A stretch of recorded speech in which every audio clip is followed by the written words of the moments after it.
What's good, YouTube, man? Shaun is back with another ReZero cut content. Today we have episodes 5 and 6 from season 3. I'm trying to knock these out quick. I know we are at episode 8, so like I told you guys in the previous reactions, I will basically just be catching these cut content up to where my last reaction was at, which was season 3, episode 8, and then we're going to just continue it from there. We're going to go episode reaction, cut content, episode reaction, cut content, and then when we catch up with season 3 all the way, I'll let you guys choose what we do with ReZero going forward.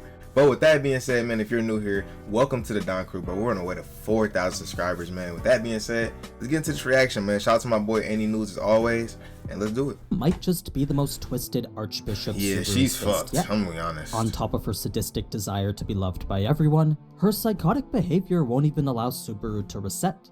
It's a new challenge, making it seem increasingly likely whatever happens in this loop might just end up being permanent. Subaru's encounter with Gluttony isn't to be overlooked either, but a large portion of this video will focus on her. The Sin Archbishop of Lust, Capella Amarada Lagunica. I'll properly explain the full extent of her abilities, along with the raw, uncut logic behind why she does what she does. It's a bit more than just wanting to be loved by everyone. So let's take a look at this crazy episode but you know what I'll say is watching exactly ReZero, what it is the anime left out from it. I be feeling like I know you could kind of tell it's just certain parts that are like, you could tell certain parts that are cut out or like not deeply explained enough in the anime, but you could tell it's more psychological and emotional. But the shit they be doing still just so fucked. It's like you don't even think about it. It's like, yo, you're just a bad person. Arrival, like I don't got time to think about it, bro. Knew it was him, he wasted no time unleashing the fastest and strongest whip attack he'd ever produced. Fast as shit. In fact, this was without a doubt the greatest blows Subaru had ever mustered in his entire life.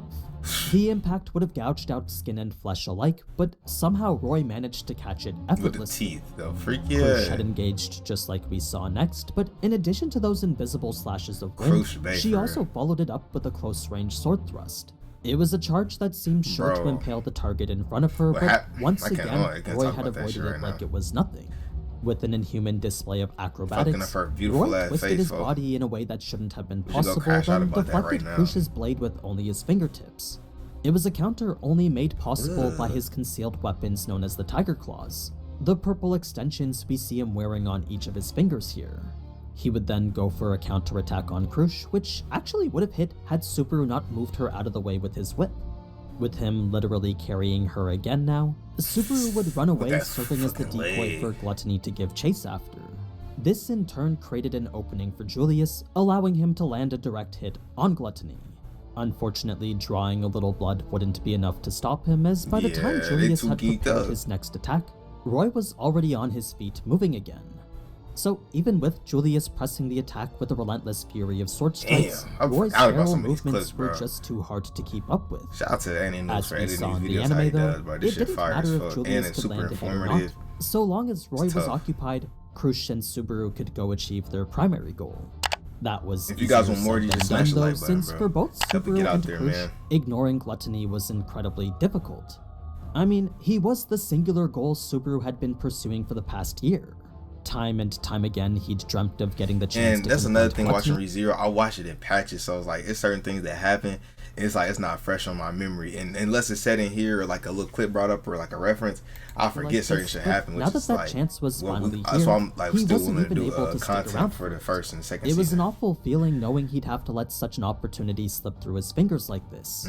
What had helped him to get over it was the extremely powerful look of conviction Krush gave him while he was contemplating. I told you she babe, bro. It had reminded Subaru that he wasn't the only one affected by Gluttony. Talk good shit, as bro. Someone who ReZero does had her memories stolen by him, she too knew the key to getting her old self back was standing right in front of them.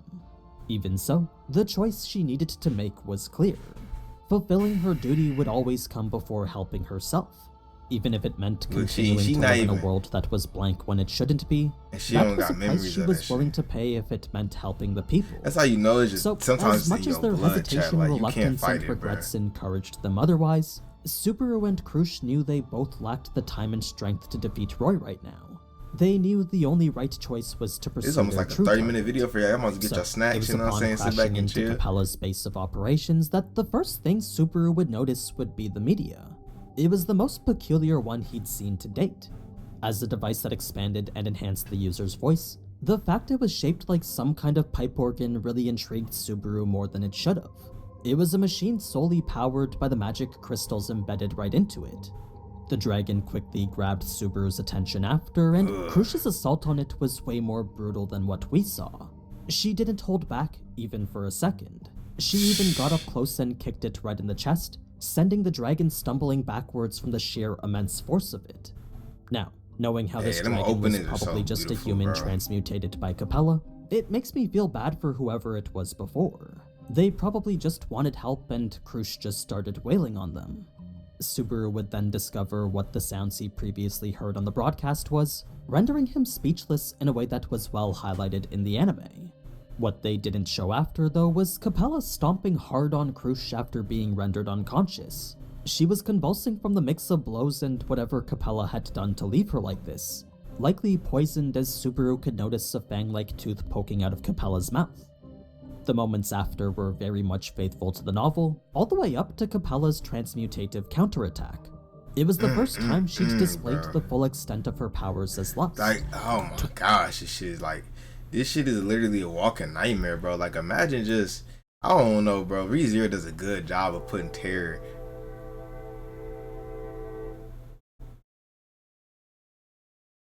Does a good job of putting terror and fear into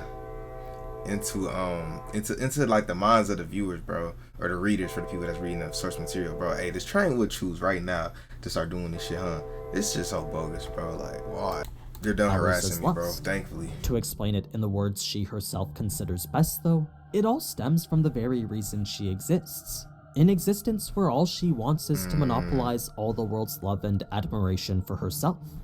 This in turn makes her the ultimate manifestation of any aesthetic that can possibly exist, and it's through that she alone can answer anyone's most perverse desires. She'll take the form of the most beautiful person according to whoever's tastes, since, as the one who deserves to be loved the most, she also takes great effort to ensure that she is loved. That's just how devoted she was to receiving it. Such words terrified Subaru to his core, since as he came to understand it himself, her powers were by far the worst thing possible. They enabled her to violate any and everyone's system of values. So, as something that was being used by someone so morally bankrupt, a horrible conclusion finally dawned on Subaru. Her ability to transmute and transform wasn't just limited to herself. It was a disturbing revelation that finally made everything make sense for him. The unnatural buzzing he heard during the broadcast wasn't just the random sounds of insects, it was the transformed humans flapping their wings desperately crying for help. With wings that couldn't even let them fly, it was the only thing they could do given their new inhuman form. So this solidified Capella's position as a villain amongst villains, since just like the other archbishops, her twisted nature was simply why she's the most evil archbishop so far. Facts. This bitch is different. Wrath toyed with emotions and focused solely on her own self-centered love. Greed forced his values onto others while placing himself above them. Gluttony stole people's names and memories, trampling on their existence. Let's literally break down each of these, how they just be. Let's listen to this. Hold on. Was simply evil. They all were. Exactly, bro. You see what I'm saying? Emotions and focused solely on her own self-centered This love. big guy, this bro, in the center square, having everybody bleed out their eyes and mouth. Greed forced his values onto others while placing himself above them. Bro has multiple wives and treats them like absolutely nothing, just for the sake of saying he got them, bro.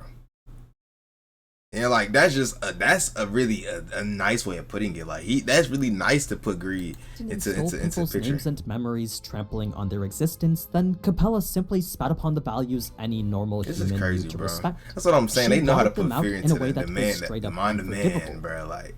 Now, it was as Capella explained why she did what she did that all the while she'd continue transforming into someone different. Look at this shit, like, come on, bro, that's unnecessary. Unsure as to who he was even talking to anymore. When it came down to it, though, the basis of her logic was that people can't live without loving someone.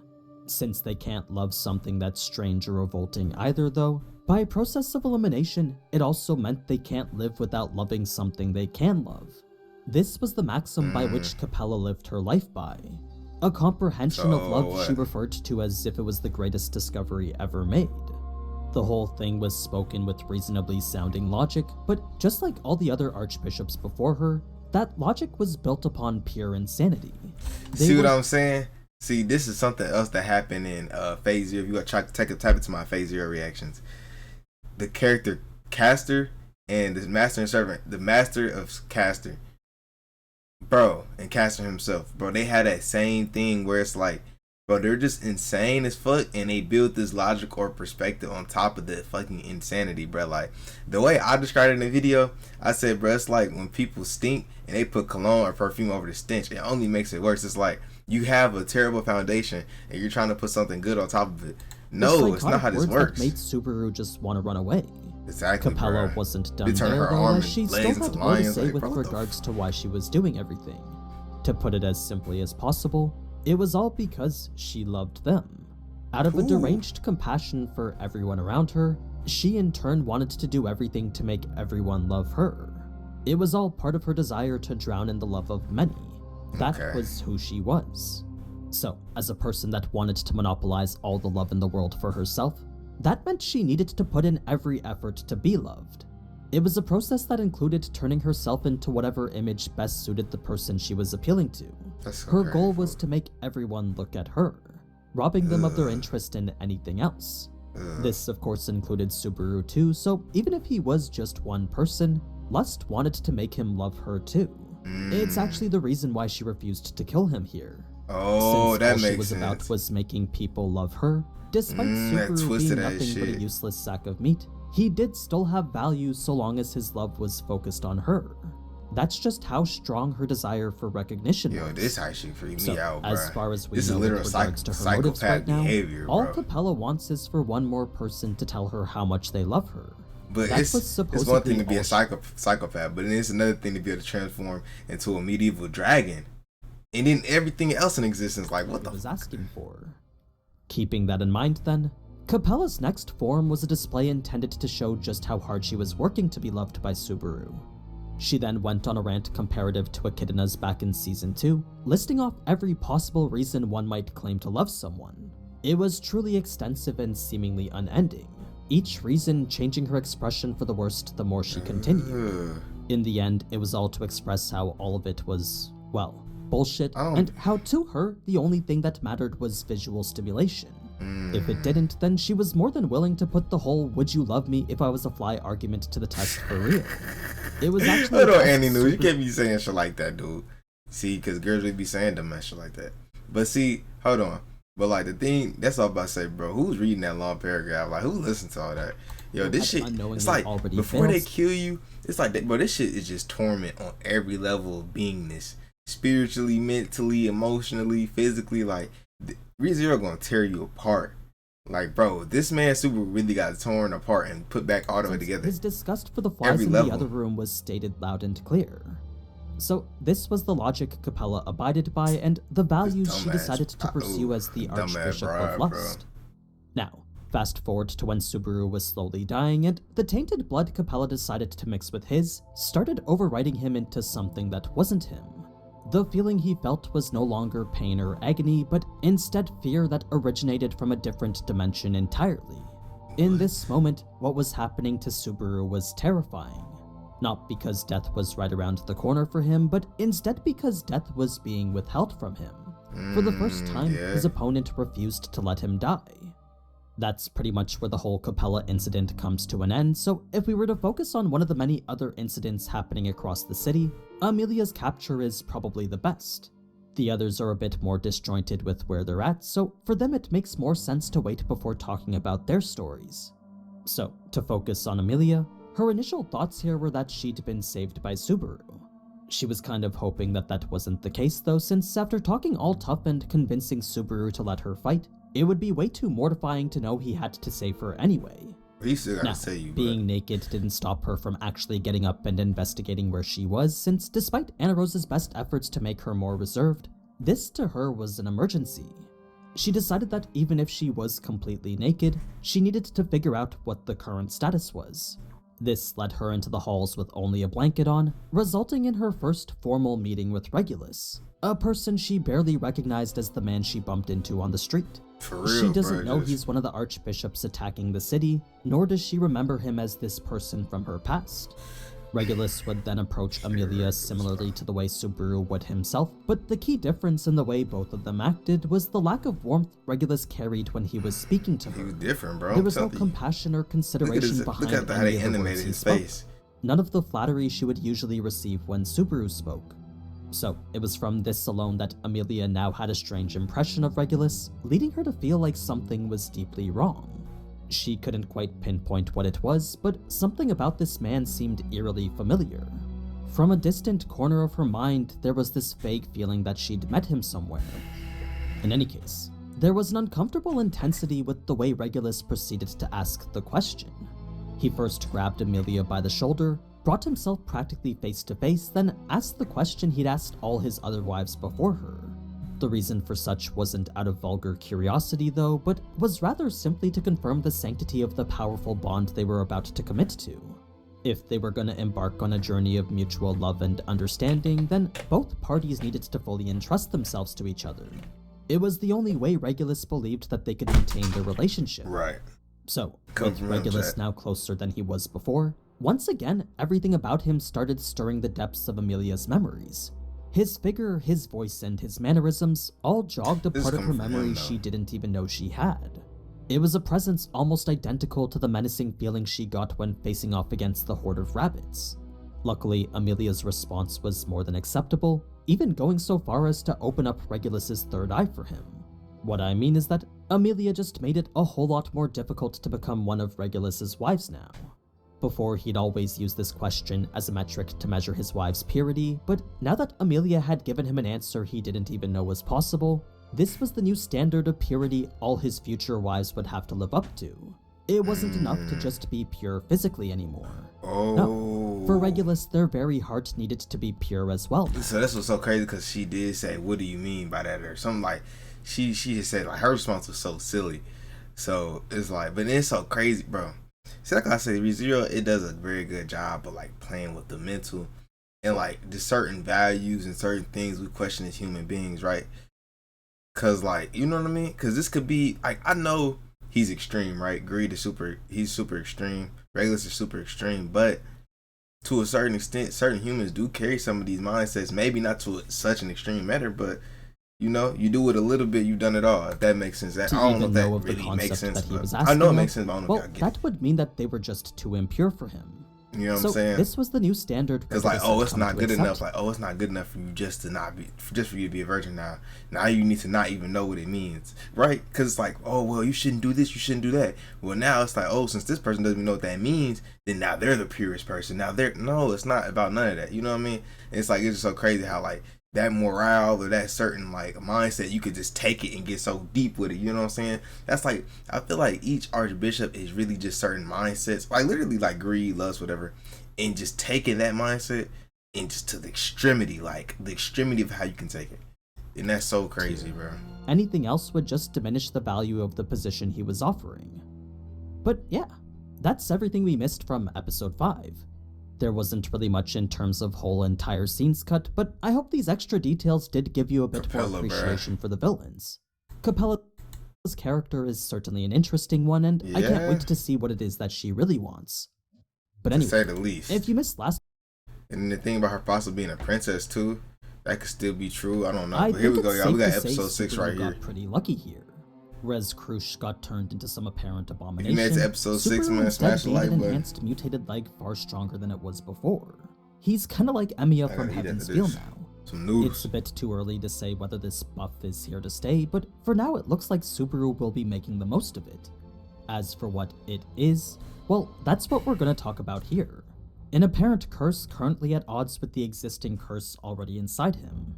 We'll go over that, then the details we didn't get to see from Subaru's adventure with Liliana and Priscilla. A lot of Priscilla's charm didn't make it into the anime.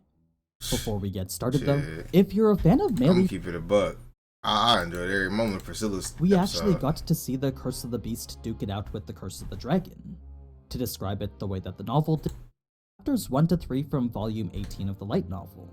Subaru's opening scene was actually pretty interesting since in comparison to the cryptic description we got in the novels, the way they visualized it here was amazing. We actually got to see the Curse of the Beast duke it out with the Curse of the Dragon. To describe it the way that the novel did, though, the only thing Subaru could hear was all sorts of voices echoing in the distance. Whether it be a battle cry, a grieving wail, a scream, or a sob, noises of every kind rained down around him. They swirled his head like some kind of vortex. If he had to explain it any way he could, to Subaru it was like someone he'd met after a long time was now opening up about everything, swallowing him whole in an unrelenting flood of noise. Eventually, such noise started to make him lose track of where he even was, then after that, his entire sense of self started to blur together. Who he was no longer felt distinct as countless voices overwhelmed his very being. Those voices then became dark and stagnant, almost like they were trying to break down his identity next. It was as if they were trying to reduce him down to nothing. I love the detail in this, bro. The more those voices overwhelmed him, the more Subaru sunk into that darkness, and the less he was able to resist the progressive deterioration of everything that was him. It was right as he was about to resign himself to that darkness that a thread bound around his core would reject it. Something deep inside him refused to stop fighting even when Subaru had. It was actively going against the darkness, trying to throw him into nothingness. I like to hear this, okay. As these two mysterious forces fought to claim ownership over the self that was Subaru, each tried to kill the other, all so that they could take Subaru for themselves. The novel never described what those two were, but as we'll soon find out, one is the curse of the beast while the other is the curse of the dragon. It's an interesting way of highlighting these two supernatural forces now currently dwelling within Subaru. Switching over to when Subaru was saved by Priscilla, a lot of her most arrogant lines were cut to get to other things. For as conceited as she was in the anime, the novel makes her 10 times worse. This actually works towards building her charm though, since there's some pretty banger lines highlighting just how witty she is. She's tough. When you have her suggesting Subaru spoon out his own eyes for being useless, you get to see that this is a whole separate level of pompousness. Now, if you're wondering how it is Priscilla had even found Subaru, well, it was as she was on her way to execute the person responsible for flooding the city that she would notice a certain commoner floating downstream. We know she was also looking for her retainer Schult too, but to her the crime of defiling the city like this was unforgivable. So much so that she was on her way to bestow her own suitable punishment. Liliana just But you know, like, as Emilia is going up and, you know, doing what she's about to do, you know, just like, what is it? Is it a princess, right? I can't remember the exact name of the title, but as she, you know, this is her quote unquote comp, even though they're not competing right now, they fighting for their lives and shit. But still, it's like, damn, Priscilla is one of them, you know what I'm saying? Like, you know, it's like, you know, we are Team Amelia, but like, you know, I ain't gonna lie, like, you feel me? I'm not no hater, bro. Like, yes, Priscilla, you know, I fuck with you, my dog. You know what I'm saying? I heard she got ego, but that ain't nothing, you know? When they switched got a hoop chat. Subaru's life, what was revealed underneath was this revolting pitch-black ligament that no longer hurt. It was a feat impossible through any sort of healing magic, since as far as the principles for that went, it simply increased the natural recovery ability of a patient's body, not regenerate limbs like what had happened here. So, rather than the gentle power all his allies used so proudly, this grafted abomination was a desecration of everything healing magic stood for. It spit in the face of the miracle Felix, Beatrice, Garfield, and even Rem all shared so willingly. Now, aside from Priscilla's shockingly callous experimentation on Subaru, the result of it reminded him that this had something to do with dragon blood. It was a reveal that led to a discussion about what this could possibly mean for him. So, as soon as Priscilla heard it was caused by Capella sharing her blood, she instantly knew it was something akin to a curse. Reason being that, from what she knew from ritual practitioners up north, a rite such as this was actually quite common for curses. Whether it was a curse or not though, if this was in fact the same dragon blood Liliana mentioned in her song, the miraculous nature of it made it seem like it could do anything. As for the other great treasures the holy dragon left alongside it, they were mentioned to be the Dragon Tablet and the Covenant, two lore-heavy concepts I'm sure we'll see more of in the future. To keep the focus on Subaru though, the fact his neck didn't heal the same way that his leg did put into question just how much of a treasure the dragon blood really was. Like, if this was all it could do, then Priscilla couldn't help but mock the legend this sacred dragon was supposedly known for. Maybe that's the same shit. This was an insult Liliana didn't take too kindly, since despite her non-confrontational nature, mocking the dragon was unacceptable. As a bard whose job was to sing and preserve the legends of the past, The holy dragon, who had the greatest legend of them all, was pretty much their biggest benefactor. It was essentially the one thing keeping them all employed. It's for that reason such slander wouldn't be tolerated, so in order to get Priscilla to retract her words, Liliana would request she cut off Subaru's head immediately. Since all this was just a simple matter of disbelief, to prove Priscilla wrong and verify the veracity of the Dragon Blood's power, all she needed to do was watch the Dragon Blood reattach Subaru's head to his body. Obviously, Subaru objected, but an interaction like this was a nice comedic moment after all that intense stuff with Capella. You're talking about cut his head off just to see if it really works. The main thing to take away was that healing was limited to Subaru's leg. Whether it's because of true dragon blood remains to be seen, but this wasn't the time for experimentation. I was thinking maybe it's not all the way the real when thing. Discussing maybe it's the like blood a portion. the archbishops supposedly used as punishment, if it was in fact meant to be retaliation, then Priscilla found it to be rather half-hearted. If these archbishops were even half as evil as everyone made them out to be, then she was fully expecting something even more despicable. The fact that this was all they did, though, indicated to her that they likely valued their demands far more than causing suffering. Yeah, they didn't care about that shit. Even so, at the end of the day, this still was another one of Subaru's failures. Had this been a younger version of himself, then back-to-back L's like this would have made him fall into despair for sure. I mean, he'd died to Sirius 3 times over, let Amelia get kidnapped by Regulus, had Beatrice fall into a coma, got toyed with by lust, then let the city be flooded out of retribution for his own actions. So, to him it was truly pathetic how little he'd accomplished. It's even after all that, though, that Subaru was still committed to pushing forward. If he was to compare it to what he went through during the witches' trials, all this was still nothing.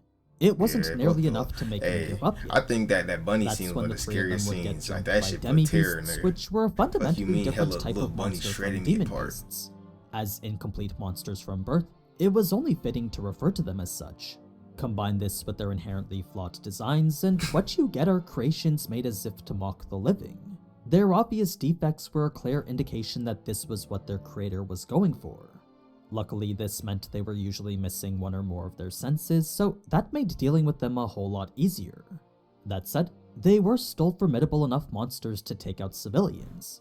So it was after Priscilla eliminated them with unexpected precision that there was a cutscene involving Subaru finding a civilian. He would rush over and perform the first aid Clint had taught him, stopping the bleeding and creating a splint for him. He would then carry this civilian back to a shelter, bringing us to this crucial scene with Liliana. Got put in another world and just fighting straight before that, though, is war this and peculiar welfare. statement Priscilla made to Subaru before the shelter.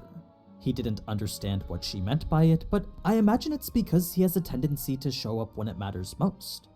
Like, if not for being saved by Priscilla or even coming across this injured civilian, Subaru never would have been able to find out that Sirius's authority was affecting everyone in the city. As for when he figured that out himself, the first hint was the frustration he started feeling towards Priscilla's indifference here. Since she was clearly unaffected by everyone's suffering, that level of disregard just didn't sit right with him. Her arrogant self-confidence had become so unbearable that all he wanted to do now was rip off the mask that she was hiding behind. This obviously wasn't how Subaru normally felt, so that ultimately led to his realization that this was wrath. If you're wondering why Priscilla remained unaffected herself, well, her ego was so strong and sympathy for others so non-existent that to Subaru he felt the sharing of emotions was practically impossible for her. It was the only reasonable explanation that could justify her resistance to it. That's crazy. Seeing it affect all these people down here. That's so interesting how like your ego could be so strong and disregard for others that a literal archbishop is a sin don't affect her, like, and it affects everybody. So it's like interesting how like guys the ReZero power system had different intricacies. Before Sirius explained her authority as a power allowing people to understand each other, but after seeing this, Subaru knew it was a power that forced people to isolate themselves. With the way its resonance strengthened when more people were around, it was only natural people would start to avoid each other once fear and unease took over. So if the first instinct of everyone was to remain alone, then there was really no fellowship behind Sirius's power at all. Luckily, Liliana's music resonated with people's very souls, stealing their hearts back and returning it to them. It was a power she was well aware she possessed, making it extremely convenient that Priscilla just so happened to be going from shelter to shelter. This left Subaru with a whole new sense of motivation, since by knowing he could trust these two to defuse the situation at all the shelters, it allowed him to focus on taking on the main problems. So, although so much had gone wrong already, Subaru was committed to turning everything around no matter what. Now, if you're wondering why Priscilla was searching for Schult, it's because he was a retainer that she actually valued. Al she knew could take care of herself, but Schult was someone she felt personally responsible for. His charm was also something she deemed irreplaceable, so finding him was on the top of her list of priorities. This brings us now to Subaru's encounter with the demi-beasts, which, through lots of running, went to prove his right leg was far better than he could have ever imagined. He could feel it was way more fit than it ever was before. In fact, when a beast had cornered him and charged right at him, Subaru was actually able to jump right over it. Unfortunately, he'd get surrounded by two more, but that was when Julius would intervene to save him. Perfect timing. A little recap would then piece together how the fight went on his end, finishing up with the flood providing the opportunity for escape. Based on how the fight was going prior to it, the flood was really more of a blessing than a hindrance. Reason being that it's highly likely they would have incurred casualties had the fight gone on longer. So this was yet another instance where the flood seemed rather odd, adding to the mystery behind who could have possibly done it. It was just super weird since there were far more benefits for them than there was for the witch cult. Fast forward now to City Hall, and Felix's breakdown would be far more emotional than what we saw. Ricardo had actually had to hold him back, even bare his fangs since Felix's abuse was unacceptable. Felix would then drop to the ground and claw the floor, all while verbally abusing Wilhelm and Ricardo. It was after this that self-loathing would overcome everything else, since if his healing was useless in the time that it mattered most, then what was the point of having all this power to begin with? To him, being the country's best healer meant absolutely nothing right now. It was a title that probably just made his burdens even heavier. Worse, yeah. If he couldn't even save the person that was most important to him, then Felix couldn't help but feel worthless. He and everyone else couldn't do anything but regret their own weaknesses right now. Julius was no exception either, since his failure weighed heavily on him too. By not being able to defeat the opponents Subaru trusted him to take care of, he was being a lot more apologetic and even anxious. It was so apparent and so out of character that both Subaru and Ricardo would have to scold him. Such words made Julius wonder whether Subaru even knew what fear meant at all, to which Subaru would state his mindset is because he did know fear. He knew it all too well, and it's for that reason he worked hard to ensure he'd never experience it again. So, that's why we rock with my boy Subaru as much as we do, bro. Everything that went wrong, it's his reflection on those failures that make it possible to keep moving forward. Reason being that, to him, the scariest thing in the world was losing the connection shared with someone precious. To no longer be able to wish for the same experiences they once envisioned together before, well, that was far scarier than anything else. So long as there were still things that they could do, Subaru told Julius that they just needed to keep trying. All messing up meant was that they needed to make up for it by taking action. One failure shouldn't be enough to stop any of them. This would be where Subaru would start his conversation with Anastasia, but considering the massive chunk that was left out from that, I'm gonna combine that with Amelia's scenes for a part 2 video. The key thing I want to focus on to end this one is the exaggerated feelings each character displayed as soon as Subaru entered City Hall. Like, Felix felt regret far greater than he'd felt before, Wilhelm wallowed in self-doubt and self-reproach, Ricardo bore his fangs out of indignation and annoyance, then Julius was filled with doubt unbefitting the finest of knights. Every person was acting in a way Subaru would consider abnormal. This was because they were all bearing their hearts more, which was a direct result of Sirius's influence. Her authority was affecting those in City Hall too. Something you may have been able to pick up on had Wilhelm, Ricardo, and Julius' emotions been more apparent, but that was something the anime unfortunately left out. But yeah, that's half of what we missed from episode 6. I'll finish the other half with another video on Wednesday, episode 6, until part 1. I guess it's another one, I didn't realize that, but it's 4 more videos left, so part 1. We're almost done with all season 3 part 1 cut content, y'all. So I'm not gonna lie, this, you know what I'm saying, we making our little way up. We getting back to our ReZero shit. I'm happy I'm actually doing the cut content because it's like, it's giving me, because you know, if you watch the show, you know how it is. But this giving us that deeper feel that you could feel is there, but you might not be able to intellectualize and sometimes connect the information because it's not put in the show. And you know, that's understandable, right? It's hard to put every detail into the show. So with that being said, bro, I'm really enjoying this cut content. I'm gonna keep it coming. If you guys want more reactions, trying to get these videos out there, you guys want me to hurry up with the reactions, smash the like button, bro. That just helped me know that you bring the videos for y'all. I got y'all. Shout out to the people that interact with these videos, you know what I'm saying, the people that got keep ReZero coming. I know once we get to the episode reactions and I get more consistent, we'll have more people probably coming back and watching some of these videos. So as we try to build more ReZero fans on the Don crew, bro, we're gonna just be working. So I love y'all, appreciate y'all, bro. But if y'all want to see anything else, let me know in the comment section below. Link to my Discord, Patreon, everything down below. And I'll see you guys in the next one, man. Peace. I live in a constant state of fear.